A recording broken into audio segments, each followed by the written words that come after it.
Hey, it is day 4 of a series I'm doing where I'm sharing how God helped me with 5 of Gen Z's biggest challenges. And today's topic is how God helped me with peer pressure. A Bible verse I like a lot is Galatians 1:10, where Paul says, "Am I now trying to win the approval of human beings or of God?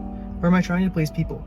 If I were still trying to please people, I would not be a servant of Christ." And I love how in this verse, Paul is walking in what is pleasing to God no matter what. And that's something that helps a ton with peer pressure, is to be walking in what we know is pleasing to God no matter what. Because while some peer pressure could be harmless, like say your friends are pressuring you to go into the middle of a dance circle and start doing the Dougie or something, peer pressure becomes harmful whenever people are trying to pressure us into doing something that does not align with what God says for us to do.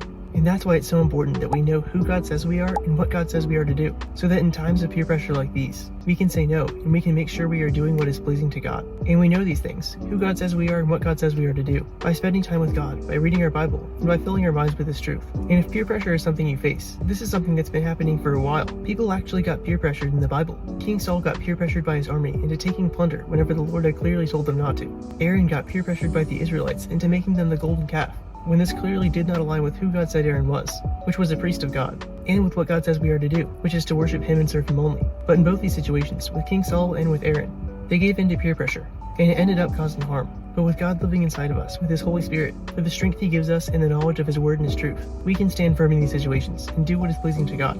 Because even Jesus experienced peer pressure. When Jesus was on the cross, people were yelling at Him, telling Him that if He is the Messiah, to come down and save Himself. But Jesus knew what God's plan for Him was. And that wasn't to save Himself, but that was to die for us and to save the whole world.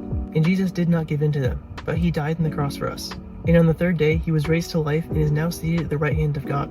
So Jesus didn't give in to peer pressure and did what was pleasing to God. And He achieved salvation for the world and is now seated next to God in eternal glory. So we see there is a big contrast between giving into peer pressure and saying no and doing what we know is God's will for us. And this has helped me so much whenever it comes to not giving into peer pressure, to live my life to do what is pleasing to God no matter what, and to know who God says I am and what God says I am to do, so that I can do just that. If you're dealing with any kind of peer pressure, whether that be at school, work, or a group of friends, I encourage you to live according to what you know is pleasing to God, and you'll be happy you did, and you'll also be an example to others as well. And so if you're dealing with peer pressure today in any form, I hope these things help you like they've helped me. Thank you for joining me for this video. Come back tomorrow for the final day of this series where I'll share how God helped me with social media.